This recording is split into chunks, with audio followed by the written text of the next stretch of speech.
Tenemos Padre, tenemos casa, tenemos lugar seguro a donde ir, tenemos una casa llena de provisiones,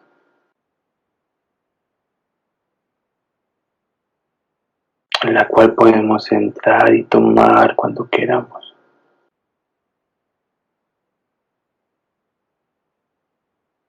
Tenemos Padre, tenemos casa.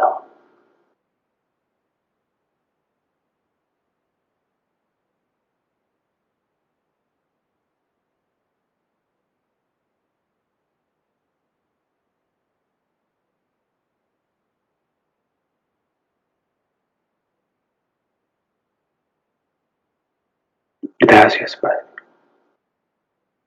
gracias por preparar morada para nosotros, por prepararnos lugar para que donde tú estés nosotros también estemos. Nos anhelas tanto que tú no te fuiste y nos dejaste, tú preparaste lugar para nosotros, para que donde tú estés, nosotros también estemos contigo.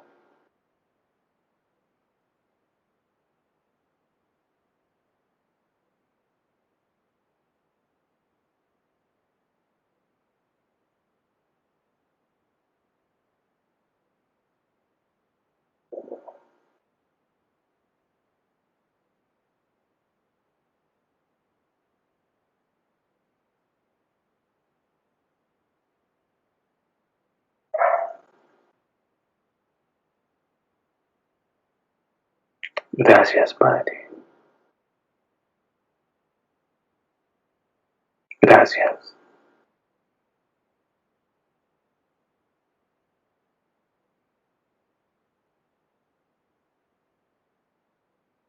Amén. Amén. Amén, amados. Amén. Veníamos hablando de la fe, que propició todo esto para lo que el Señor está soltando. Y hablamos del espíritu y del oír de fe, ¿no? Que hay un oír de fe, porque de repente la iglesia de Galacia comenzó a pensar que importaban más las obras que la fe. O sea que hay una suerte de contraposición entre las obras de la ley y la fe, donde o yo estoy en la ley o estoy en la fe, pero no puedo estar en las dos.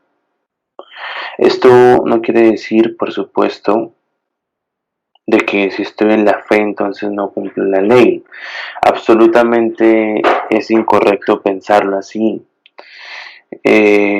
Pero siempre, y es lo que Pablo va a comenzar a hablar en los versículos que continúan, quedamos en el versículo 6, es lo que Pablo va a comenzar a hablar acerca de justamente el tema de la fe de forma más profunda, entendiendo que la fe se produce por el oír puede llegar a cambiar nuestra fe, y es lo que le habían pasado a los hermanos de la iglesia en Galacia. Su fe había sido cambiada por lo que habían oído. Entonces Pablo comienza a pelear para que ellos vuelvan y se mantengan en la fe, no que pasen a la ley. Es prácticamente de las cosas que Pablo comienza. ¿Cómo sabemos si estamos en la ley y no en la fe? Cuando nosotros tenemos argumentos como es que yo voy a la iglesia porque me pasa esto. Estás en la ley porque crees que por cumplir algo, una norma, por decirlo así, es suficiente, y nunca es suficiente cumplir normas. Pero es que si yo diezmo, ¿por qué me pasa esto? De nuevo, sigues en la ley, porque crees que por cumplir una norma, Dios te aprueba. Y no es así. Si bien Dios se complace cuando hacemos lo justo, las obras por sí misma, por obras, la ley por sí misma, ley, no aprueba a nadie. Y es en lo que Pablo va a comenzar a introducirse en los capítulos que siguen, los versículos que siguen, perdón. Así que vamos a leer desde el versículo 7 hasta el 9, y si alcanzamos tocamos el 10, pero vamos a ver el 10 y el 11. Entonces comienza Pablo a decir en el versículo 7, recuerde que en el versículo 6 termina diciendo, Abraham creyó a Dios y le fue contado como justicia. Ahora vimos que esa acción de que Abraham le cree a Dios es que él le creyó. Él le creyó, simplemente acuérdese de Génesis 15, lo leímos el miércoles. Él le creyó y le creyó. Dios lo saca de esa experiencia que él tiene, lo asciende para que él vea las estrellas, y cuando ve las estrellas él las cuenta. Él las cuenta. Ahora vamos a tratar de ver un poco más acerca de esta experiencia de Génesis 15, pero él cuenta las estrellas y él ve su descendencia. ¿Cómo sabe que era su descendencia? Ya vamos a ver qué es lo que Pablo va a introducirse a hablar. Él cuenta y él ve su descendencia. Y toda esa experiencia hace que él crea y le sea contado por justicia, aunque más adelante, en el capítulo siguiente, Génesis 16, él se une a Agar, pero le fue contado por justicia. Es decir, noten que la justificación de Abraham no tuvo que ver con una acción posterior, aunque sí había implícito que algo iba a pasar por la fe de él, por la justificación. En un comienzo, el ser contado como justicia es simplemente una actitud de que él creyó. O sea, él contó las estrellas, en realidad no las pudo contar, pero él vio algo que hizo que él creyera. Y simplemente esa acción de creer, sin que estuviera Isaac, sin que Sara esté en embarazo, sin ver físicamente lo que Dios estaba hablando, produjo ciertamente que su fe sea contada como justicia, sin necesidad de tener alguna acción realmente hecha y establecida. Amén. Entonces vamos a introducirnos en el versículo 7. Dice, sabed por tanto que los de fe son hijos de Abraham. Ahora dice los de fe, los de fe. La palabra para de, esta preposición de, sabed que los de fe es muy interesante.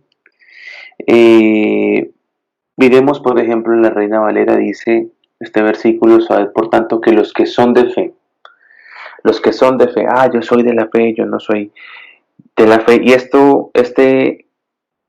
la diferencia entre la traducción de la Reina Valera y la Biblia textual cuarta, prácticamente es que la textual cuarta dice dice que los de fe, sabed por tanto que los de fe, mientras que la Reina Valera dice los que son, y ya implica dos cosas completamente diferentes, porque yo puedo decir yo soy de Cristo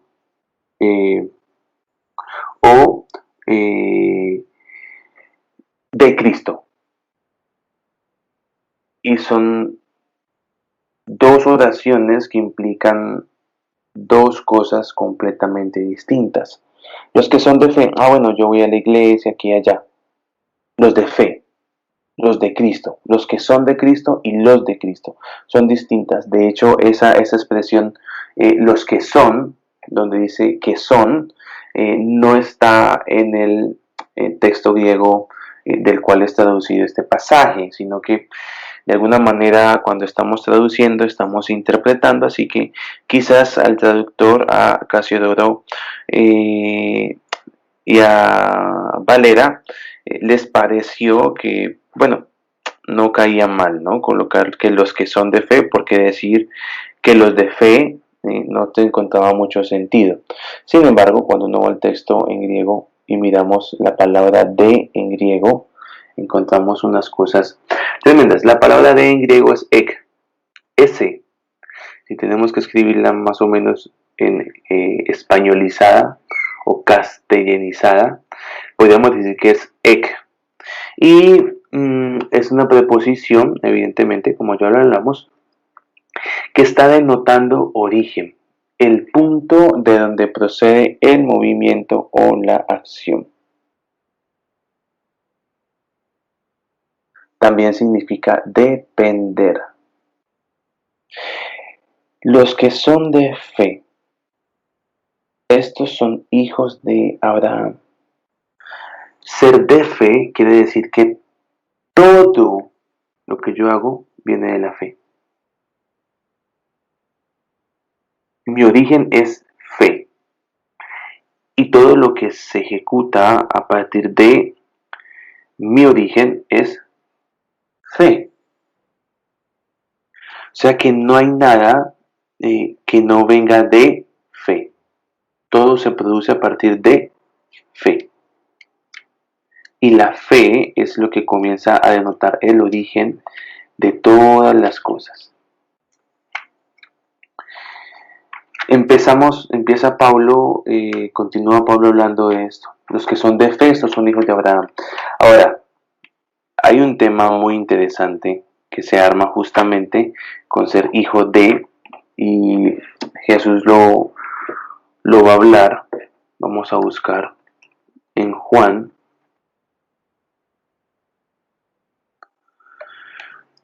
Juan 8,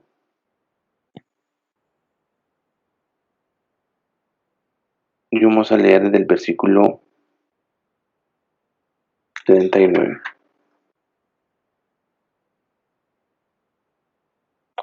El versículo 39, Juan 8, 39. Yo hablo lo que he visto en la presencia del Padre. Aquí se está armando una discusión alrededor de algunas palabras que Jesús venía hablando desde el capítulo 6. Y dice, yo hablo de lo que he visto en la presencia del Padre y vosotros hacéis también lo que oísteis del Padre. Ahora, usted podrá decir, está hablando del Padre, del mismo Padre. No. Cuando Jesús dice, yo hablo de lo que he visto en la presencia del Padre, ese Padre está con P mayúscula, o sea que se refiere al Padre. Y vosotros hacéis también lo que visteis del Padre. Ese Padre está con P minúscula. O sea que se refiere a otro Padre que no es Dios, que no es el Padre. Respondieron y le dijeron, versículo 39, nuestro Padre es Abraham. Jesús les dice, si realmente sois hijos de Abraham, las obras de Abraham haríais. Pero ahora procuráis matarme, hombre que os he hablado la verdad que oí de parte de Dios. No hizo esto Abraham. Vosotros hacéis las obras de vuestro padre. Le dijeron, aquí padre nuevamente está con P minúscula. Nosotros no hemos nacido de fornicación, un solo padre tenemos, Dios. A ver, primero dicen que el padre de ellos es Abraham, ahora dicen que el padre de ellos es Dios. Jesús les dijo, si fuera vuestro Padre, si Dios fuera vuestro Padre, me amaríais porque yo salí del Padre y vengo de Dios. No he venido de mí mismo, sino del que me envió. ¿Por qué no entendéis mi lenguaje? Porque no sois capaces de oír mi palabra. Vosotros sois de vuestro padre el diablo y los deseos de vuestro padre queréis hacer. Él era asesino desde un principio y no ha permanecido en la verdad por cuanto no hay verdad en él. Cuando habla mentira, de lo suyo habla, pero pues es mentiroso y padre de ella. Pero a mí, que digo la verdad, no me creéis. ¿Quién de vosotros me inculpa de pecado? Si digo verdad, porque vosotros no me creéis, el que es de Dios, las palabras de Dios oye. Por esto no oís vosotros, porque no sois de Dios. Respondieron los judíos y le dijeron, ¿no decimos bien nosotros que tú eres samaritano y tienes demonio? Jesús respondió, yo no tengo demonio, sino que honro a mi Padre y vosotros me deshonráis. Pero yo no busco mi gloria, hay quien la busca y juzga. De cierto os digo, si alguno guarda mi palabra, nunca jamás verá la muerte. Los judíos entonces le dijeron, ahora sabemos que tienes demonio. Abraham murió, también los profetas, y tú dices, si alguno guarda mi palabra, nunca jamás verá muerte eterna. ¿Eres tú acaso mayor que nuestro padre Abraham, el cual murió? También los profetas murieron, ¿qué te haces a ti mismo? Jesús respondió, si me glorifico a mí mismo, mi gloria nada es. Es mi Padre el que me glorifica, y el mismo que vosotros decís es nuestro Dios. Y no lo habéis conocido, pero yo lo conozco, y si dijera que no lo conozco, sería semejante a vosotros, un mentiroso. Pero yo lo conozco y guardo su palabra. Abraham, vuestro padre, se regocijó de que vería mi día, y lo vio, y se llenó de alegría. Entonces le dijeron los judíos, ¿aún no tienes 50 años y has visto a Abraham? Jesús le dijo, de cierto os digo, antes que Abraham llegara a ser yo soy. Tomaron entonces piedras para arrojárselas, pero Jesús fue ocultado y salió del templo. Estaban en el templo hablando. Aquí hay un diálogo muy fuerte respecto a la paternidad, respecto a muchas cosas que básicamente giran en torno a la paternidad. Y hay varios aspectos para rescatar. Y el primero es que lo que está aquí en el versículo 44 dice, vosotros sois de vuestro padre, del diablo, y los deseos de vuestro padre queréis hacer. Toda nuestra vida se va a tratar acerca de paternidad, de quién es nuestro padre. Y cómo yo sé quién es mi padre, de acuerdo a los deseos que yo quiero hacer. Estamos para cumplir la voluntad del padre o de un padre, y puede ser del padre con P mayúscula o puede ser del padre con P minúscula. Pero estamos para cumplir los deseos del padre, sea cual sea. O sea que todo lo que anhelamos y queremos responde a una paternidad que se establece. La creación se establece directamente de la voz del Padre. ¿Y cómo es la voz del Padre? La que estableció, la que creó, la que restauró. Toda la creación es hija, ya sea del Padre con P mayúscula, ya sea del Padre con P minúscula. Todos respondemos a una afiliación a un Padre. Es muy fuerte lo que Jesús está hablando, porque dice ustedes son hijos del diablo, porque los deseos de... Por eso no pueden oír, ustedes no son de Dios. Son muy fuertes esas palabras que les está hablando a los fariseos que están ahí discutiendo con él. Que sin duda nos pueden poner a pensar muchas cosas, pero básicamente la obra de Abraham, si pensamos cuál fue la obra de Abraham, Jesús le está diciendo, si ustedes fueran hijos de Abraham, ustedes harían las obras de Abraham, fue que él creyó. La obra que podemos hacer es creer. Y luego el creer va a detonar en nosotros todas unas manifestaciones de esa creencia, porque la fe es algo que se exterioriza, no es algo interno, secreto, sino que es imposible que no se vea que tenemos fe o que somos de fe. Sin embargo, si no estamos ligados a la fe correcta, entonces va a ser muy complicado manifestar las obras o exteriorizar la fe correcta. O sea que la obra que nos corresponde hacer es fe. Una vez esa obra está, ya lo que corresponde es que se exterioriza. Ahora, el proceso de exteriorizarla es algo que se da naturalmente. Por eso Pablo está diciendo aquí en el verso 7, sabed por tanto que los de fe, o sea, cuyo origen de todo es la fe, estos son hijos de Abraham. ¿Por qué hijos de Abraham? continúa diciendo, más adelante en el versículo 9 va a decir por qué hijos de Abraham. Tiene que ver con un tema de la simiente y más adelante se va a revisar, pero note que la fe cambia nuestra genética. Cambia totalmente nuestra genética. Por eso Abraham puede tener un hijo cuando no debería haberlo tenido. Por eso hay por lo menos sanidades por fe, porque la fe cambia nuestra genética. La fe nos hace hijos de Abraham, no en un sentido poético, metafórico, imaginario. No, sí, es que aún no nosotros usamos expresiones que se oponen totalmente a lo que es la fe. Decimos, no, en fe estoy sano, por ejemplo. Y esta expresión en fe estoy sano está denotando que no lo estamos. Y que pues nos hemos resignado a que nunca lo vamos a estar. No, sí, yo en fe voy a estar. O sea, usted está diciendo que está expresando todo lo que es contrario a la fe diciendo esa frase. Sí, en fe, en fe. Ajá, o sea que usted no cree. Es la verdad, usamos esa frase muchas veces para manifestar que no creemos. Y es el tiempo aún de comenzar a recuperar la verdad de todas las cosas, y esa verdad de todas las cosas implica que tenemos que saber qué es la fe y comenzar a vivir de fe, no por la fe, no en fe, sino tenemos que ser a vivir de fe. De fe, la fe nos cambia completamente. Pablo en Romanos 14, 23 dice, todo lo que no proviene de fe es pecado. Todo lo que no proviene de fe es pecado. Todo lo que no hacemos de fe es pecado.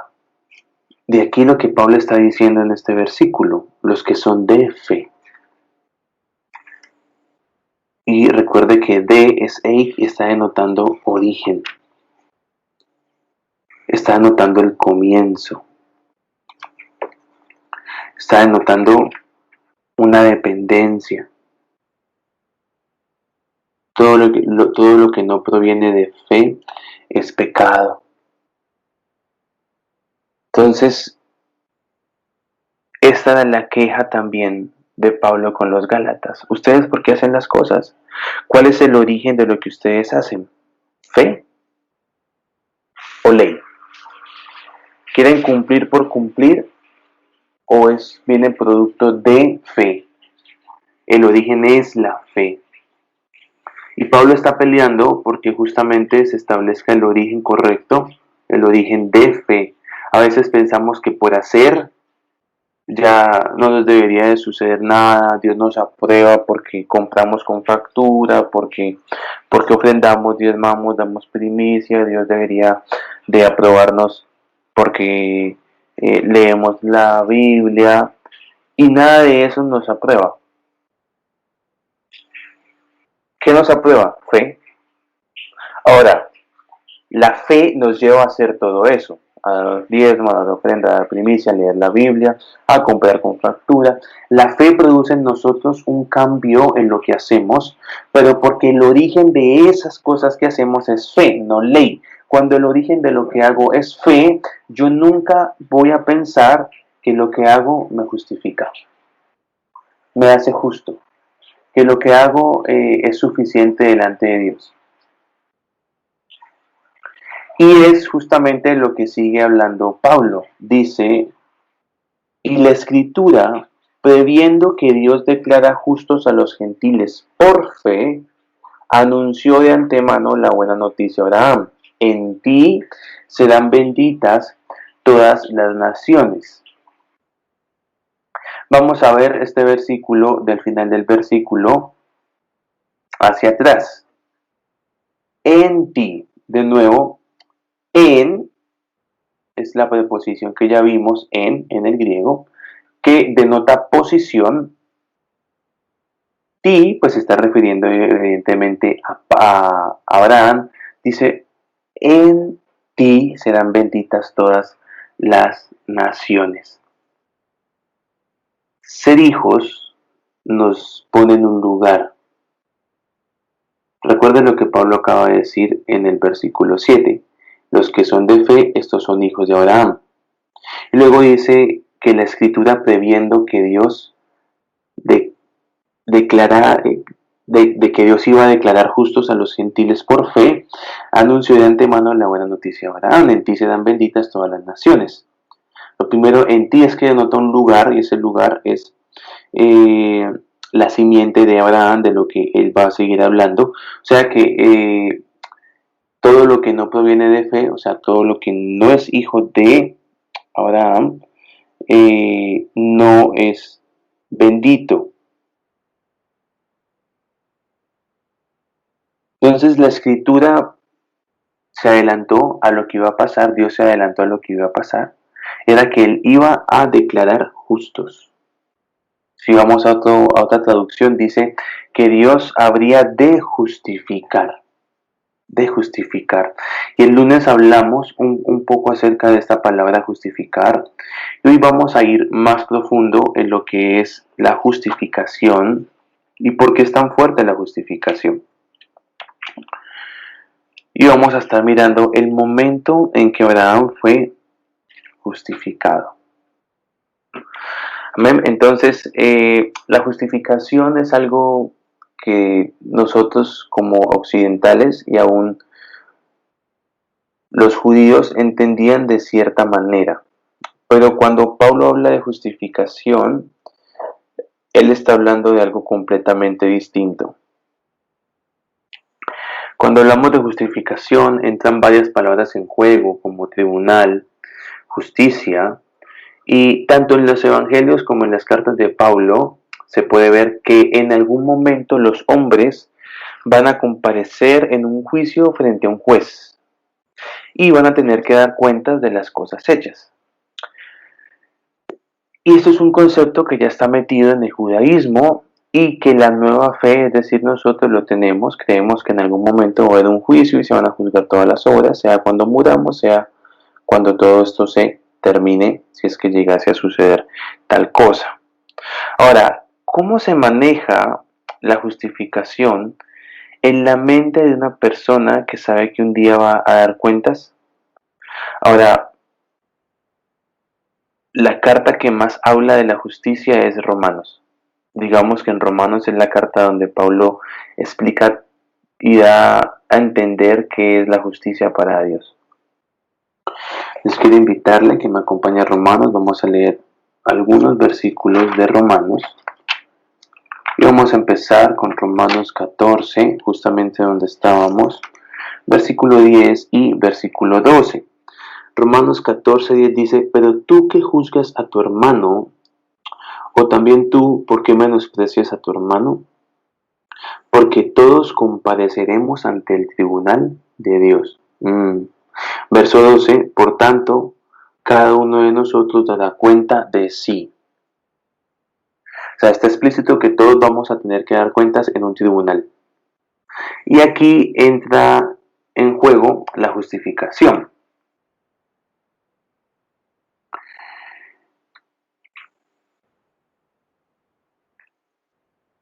¿Qué deberíamos hacer para estar preparados para dar cuentas ante ese tribunal? ¿Cómo Pablo ve la justificación si vamos a tener que dar cuentas ante un tribunal? O sea, ¿qué es la justificación? Acompáñame a Romanos 5, versículo 1. Dice: por tanto, habiendo sido declarados justos por la fe, tenemos paz con Dios por medio de nuestro Señor Jesucristo. Si tenemos paz con Dios, ¿por qué tenemos que dar cuentas? ¿De qué hay que dar cuentas? Porque el tribunal, si ya hay paz, si somos justificados, si hemos sido declarados justos por la fe, porque hay que dar cuentas, porque hay que presentarnos en el tribunal. Romanos 3, 24 y 28 dice: siendo declarados justos gratuitamente por su gracia, mediante la redención que tienen en Cristo Jesús. Y el versículo 28 Dice, porque sostenemos que el hombre es declarado justo por fe sin las obras de la ley. El hombre es declarado justo por fe sin las obras de la ley.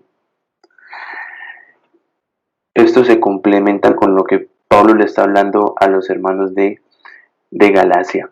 Entonces, en el Nuevo Testamento, y en especial en el pensamiento de Pablo, la palabra justificación tiene un sentido muy diferente que el que nosotros le damos en español o en inglés. Por ejemplo, si llamamos a alguien que está acusado o que está acusada por algo o de algo y le decimos que se siente y que nos diga qué pasó, hágase la imagen de un tribunal.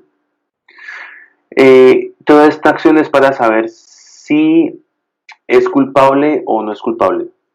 O sea, venga, siéntese ante el tribunal, hable y vamos a ir determinando de acuerdo a la rendición de cuentas si usted es culpable o no es culpable.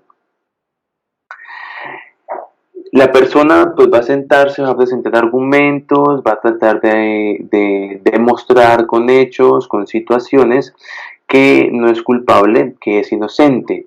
Entonces, según el código, por ejemplo, de Estados Unidos, alguien es inocente hasta que se demuestre su culpabilidad. En Latinoamérica es culpable hasta que se demuestre su inocencia. O sea, aquí en Latinoamérica damos por sentado que es culpable y debe demostrar su inocencia.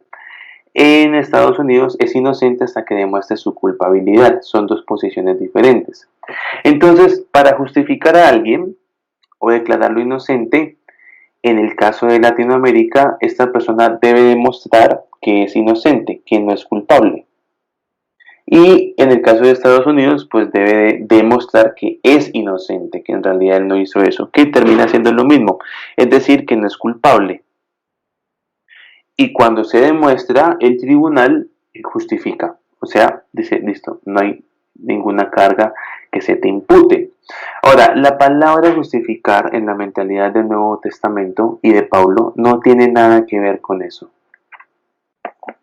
porque ciertamente eh, todos ya hemos sido justificados y en ningún momento hemos presentado ningún argumento delante de Dios con los cuales Él pueda decir, bueno, está bien, pasas por inocente. La palabra justificar en el griego, como nos compartía Daniel lunes, es dikaió, y cuando Pablo habla de que Dios justifica el pecador, quiere decir que en lugar de castigar al pecador o emitir una pena como juez, Él trata a la persona como si nunca hubiera pecado.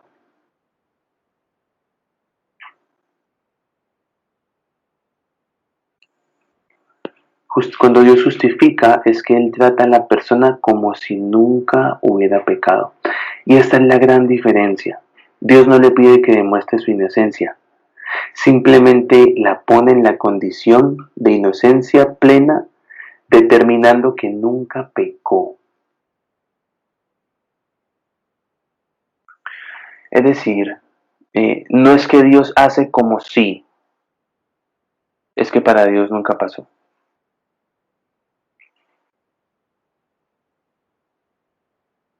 Dios determina que nunca pasó, que nunca pecó. De ahí que el que nosotros estemos recordando lo que hicimos constantemente en el ayer es totalmente opuesto a lo que Dios hace con nosotros. Dios ni siquiera se acuerda de lo que hicimos. Para Dios nunca pasó. Para nosotros, ay, aquí estoy, no, yo me acuerdo cuando hacía esto. O sea, ya deja de acordarte. ¿Qué importa cuánto hiciste? Dios te justificó. O sea que Dios nos pone en la condición de inocencia porque Él determina que nunca pecamos. Ahora piense, cuando Pablo predicaba esto en una sinagoga, esto le reventaba la cabeza a los judíos, porque este pensamiento de esta forma de justificación no es judío. Miremos lo que dice la ley en Éxodo 23:7. Voy a leer la Biblia textual cuarta, la Biblia de Jerusalén y la Biblia de las Américas.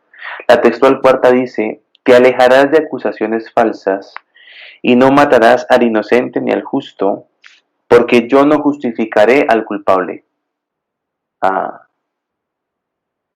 Biblia de Jerusalén dice, evita la causa engañosa, no quites la vida al inocente y al justo, y no absuelvas al malvado.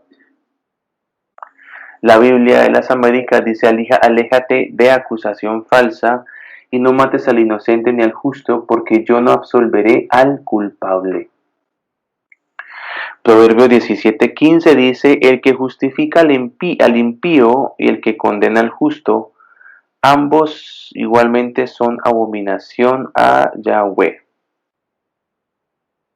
La Biblia de Jerusalén dice, justificar al malo y condenar al justo, ambas cosas abomina Yahweh. El que justifica al impío y el que condena al justo, ambos son igualmente abominación al Señor. La Biblia de las Américas. Ahora, esto está en la ley. Estamos diciendo que la justificación es que Dios coge a un culpable y no solo le quita la culpa, sino que lo declara inocente, porque para Dios nunca pasó aquello que lo apuntaba como ser culpable. De ahí que para los judíos, en especial para los judaizantes, que era lo que estaba pasando en la iglesia de Galacia, era muy difícil pensar que alguien pudiera ser justo sin cumplir la ley. O sea, la mentalidad de justificación según el judaizante, la religión, es que nosotros tenemos que hacer. La mentalidad de justificar, de ser justos, en Dios es que debemos creer. Lo leímos en los versículos de Romanos.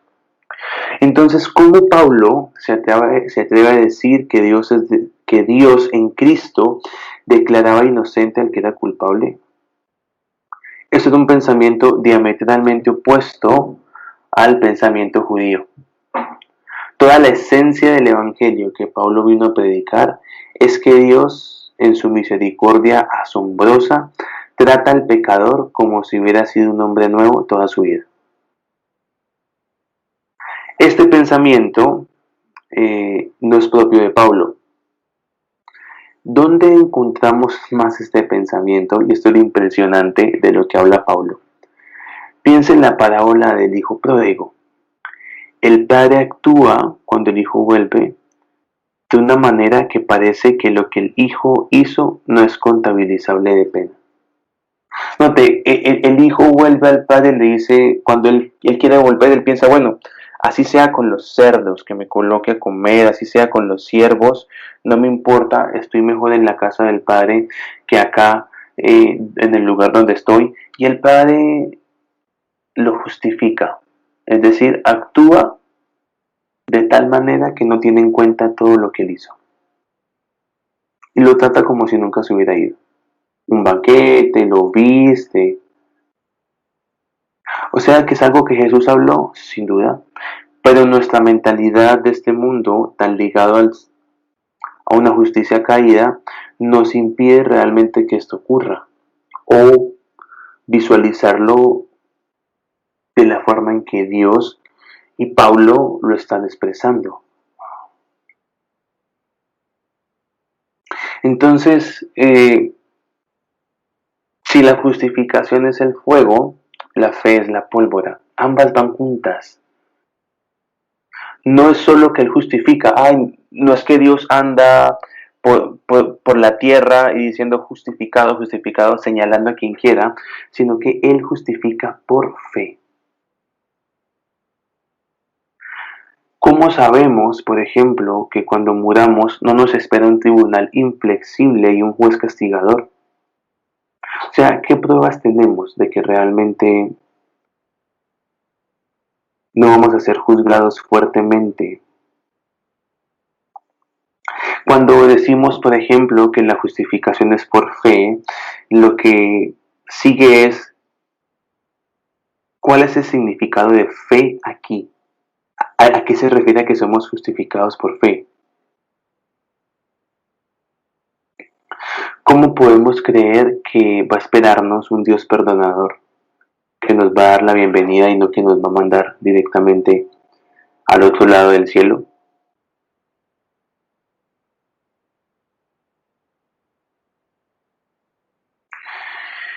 La fe se enfoca en creer lo que Jesús nos dice respecto al Padre. Debemos poner nuestra fe en lo que Jesús nos dice del Padre. ¿Y dónde encontramos eso? Las parábolas. La fe es aceptar a Jesús en su palabra cuando Él trae a los hombres el mensaje de Dios. Note que Pablo está hablando de algo que Jesús habló sin siquiera estar presente con Cristo, como Pedro, como Juan, como los 12 que estaban seguramente oyendo, como los 5,000 que lo escuchaban cuando Él multiplicó los panes y los peces. Pablo está hablando de cosas que Jesús habló en carne sin Pablo haber estado físicamente ahí. ¿Qué es para Pablo y para Jesús un hombre justo? ¿Es alguien que no se equivoca? ¿Es alguien que es equitativo? Para Pablo un hombre justo es alguien que tiene una correcta relación con Dios. No es cuánto da o cuánto no da. No somos justos por lo que hacemos o por lo que ofrendemos o porque damos de comer a la gente o porque vestimos al pobre o visitamos a la cárcel. Lo que nos hace justos es que nuestra relación con Dios sea la correcta, porque la salvación no es por obras. Entonces, si ser justos es tener una relación correcta con Dios, ¿cómo puedo tener una relación correcta con Dios si yo nací dañado, complicado, ya con una relación con el pecado? Piense, lo que separa a Dios y el hombre es que el pecado. Adán peca, inmediatamente es expulsado, sale. Tiene que salir. Dios le dice a Adán, lo siento, no puedes estar aquí porque has pecado. Chau, chau. Y lo saca. Y todos los sacrificios y la ley lo que tratan es generar un medio por el cual el hombre pueda acercarse a Dios. Entonces el hombre pecaba y haga el sacrificio. Dani nos hablaba de eso el lunes, ¿no? Sacrificio, todos los días el sacrificio. Ay, me equivoqué, lleve el corderito, lleve aquí. Ahora, el tener una relación correcta con Dios no la podemos alcanzar, ni ganar, ni comprar. O sea, no podemos decir, Dios va a estar más cercano a mí porque yo estoy diezmando más, porque yo estoy ofrendando más. No, nada puede comprar una relación justa con Dios. Entonces, debe ser aceptada por fe. ¿Por qué? Porque Dios trata al hombre malo como si nunca hubiese sido malo. Empezó con nosotros éramos malos, sí, claro. Ahora, si usted se compara con otras personas, bueno, yo no era tan malo, bueno, compárate al lado de Cristo y te vas a dar cuenta que estabas envuelto, ensuciado en lodo. Si te comparas con, yo qué sé, con Garavito o con un criminal, un asesino en serie, decir, bueno, yo no soy tan malo. Bueno, pero como Dios nos justifica por obras, pero éramos malos. Éramos malos. Y Dios nos trata como si nunca. De ahí que nosotros veamos a un hermano y recordemos lo que era, se opone totalmente a la posición de Dios con el hermano. Si Él lo justifica, ¿por qué nosotros seguimos en lo ocurrido? La ley no declara justo a nadie. Y es lo que Pablo sigue hablando en Gálatas y lo menciona justamente en el versículo 11. Y es evidente que por la ley nadie es declarado justo delante de Dios, porque el justo por fe vivirá. ¿La fe en qué? La fe en lo que Jesús dijo de. Recordemos ese pasaje cuando Jesús está caminando en la barca y Pedro le dice, Señor, si eres tú, manda que yo vaya. Y el Señor le dice, ven. Para Pedro salir de la barca debe creer en lo que dice Jesús. O sea, para Pedro era importante que Jesús le dijera ven. Y para él salir, él debía creer que lo que dice Jesús es la verdad. Si él, a ver, piensen en la acción de Pedro de salir. ¿Por qué salió Pedro? Porque él creyó que lo que Cristo le estaba hablando es verdad. Puedo salir. Me está llamando. Si él no creía en lo que Cristo le estaba diciendo, él no hubiera salido. O sea que creer, tener fe, implica un movimiento.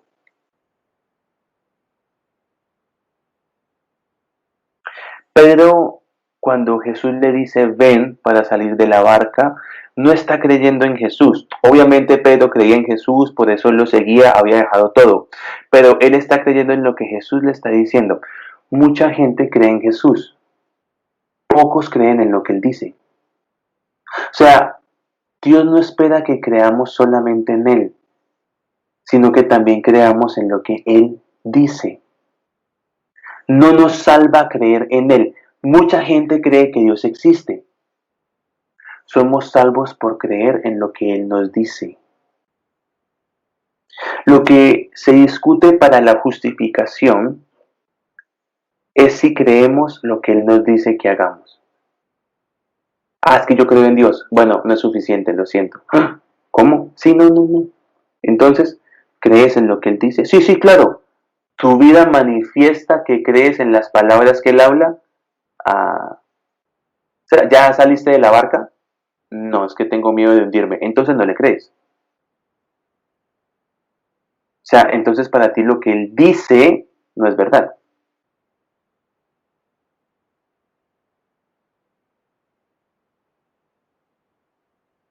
No es suficiente con creer en. Debemos creer en lo que Él habla. Eso nos justifica. Para Pablo, entonces, una relación correcta con Dios es una relación donde le creemos a Dios. Yo oro todos los días, hermano. Usted no sé, usted viera lo que yo oro y lo que yo ayuno. Porque yo amo mucho al Señor. Bueno, tú le crees a lo que Él habla. Y bueno, ahí estoy, ¿no? Me pidió que dejara todo y ahí voy. Me ha costado. Créele, o sea, porque toda la gente cree en Dios. La mayoría de las personas creen en Dios. Uno se monta con alguien en un taxi y le dice, sí, yo creo en Dios. Pero tiene una mujer por fuera de. Me acuerdo hace casi un año, un año y un mes, 2 meses, que estábamos en Riohacha y tomamos un taxi y estaba con un pastor amigo de Medellín y creo que estaba también Dani en el taxi y el taxista comenzó a hablarnos acerca de que él tenía, pues además de su esposa, tenía otra mujer aparte, y él menciona que no, que él cree en Dios, y yo le dije, no sé, me comenzó a arder algo, y le dije, bueno, ¿y por qué haces esas cosas? ¿Por qué no arreglas cuentas entonces? Si crees en Dios, ¿por qué no manifiestas lo que crees? Porque él cree que existe Dios, pero él no cree en lo que Dios dice. Y no es suficiente con creer en Dios.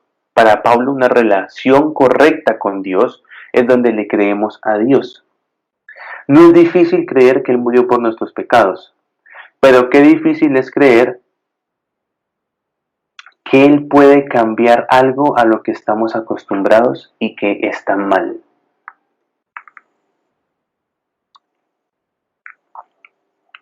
Entonces, ¿cómo Pablo ve la justificación?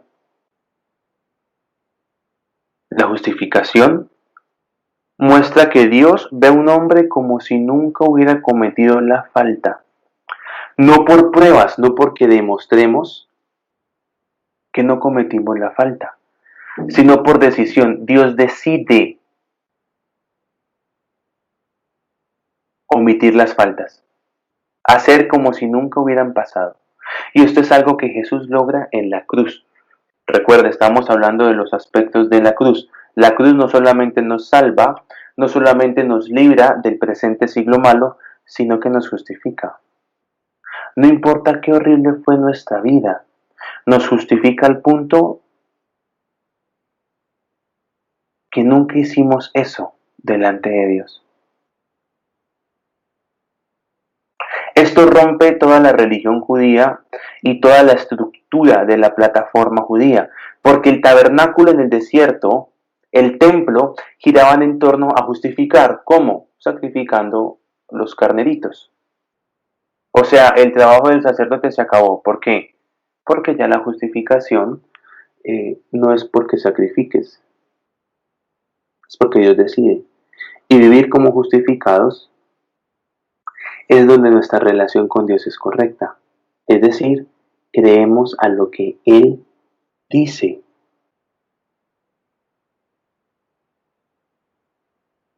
Dice la ley, el versículo 12, no es por fe, sino el que haga estas cosas vivirá por ellas. Gira en torno al mismo pensamiento. Gira en torno al mismo pensamiento. ¿Qué puedo hacer para que Dios me acepte más? Cree en lo que dice.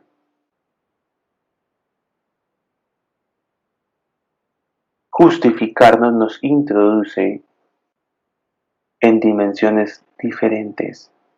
Cambia nuestra genética. Creer a lo que Dios dice. Y es lo que Pablo está peleando en este momento con los de Galacia. ¿Por qué se salieron? Crean a lo que Dios ha dicho. Comenzaron a creer otras cosas.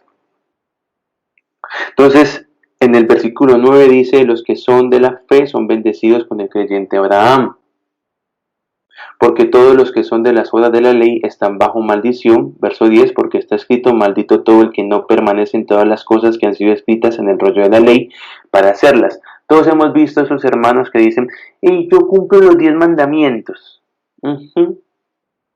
Claro, campeón. Noticia de última hora, son 623 estatutos adicionales a los 10 mandamientos. O sea, cumplir la ley implica que tenés que conseguirte un carnero y buscarte un levita, un descendiente de Aarón que te lo sacrifique cada vez que te equivocas. Entonces, si quieres vivir por la ley, tienes que tener mucho dinero porque necesitas muchos carneros porque seguramente todos los días tenemos algo por lo cual debemos pedirle perdón a Dios. Y no es posible. Por la ley ninguno puede ser justificado, porque debe permanecer en todo. Entonces, creamos en lo que Él dice. Empezando por algo tan simple, que el pasado no nos condene más. Que el pasado no nos condene más. ¿Por qué? Porque somos justificados. Para Dios nunca pasó. No es que Él hace, no es que Dios hace como si, no es que Él se hace el de la vista gorda y no lo ve y no lo tiene en cuenta, no. Nunca pasó. No es suficiente con creer en Dios. Debemos creer en lo que Él dice. Padre, queremos ser de esos que te creen, Señor. Queremos ser de esos que creen a lo que tú dices y que no buscamos justificarnos por lo que hacemos porque sabemos que por obras ninguno va a ser justo delante de ti, Señor, sino que seamos de los que te creen, Padre. Salimos de esa mentalidad religiosa que coloca las obras como un mérito delante de ti. Cuando para ti todo lo que podamos hacer en nuestras fuerzas, Señor, es trapo de inmundicia. La mayor obra que podemos hacer es creer en aquel que tú has enviado. Tú lo dijiste. Esta es la obra, que crean en el que tú has enviado. Y es lo que queremos hacer. Creer en tus palabras. No solamente creer en que tú existes o creer en ti, sino creer a lo que dices, Señor, como lo proclamábamos. Creer en lo que dices, Señor, para caminar justificados, alcanzando y viviendo en las bendiciones de Abraham, Señor. Benditos en la promesa. Amén.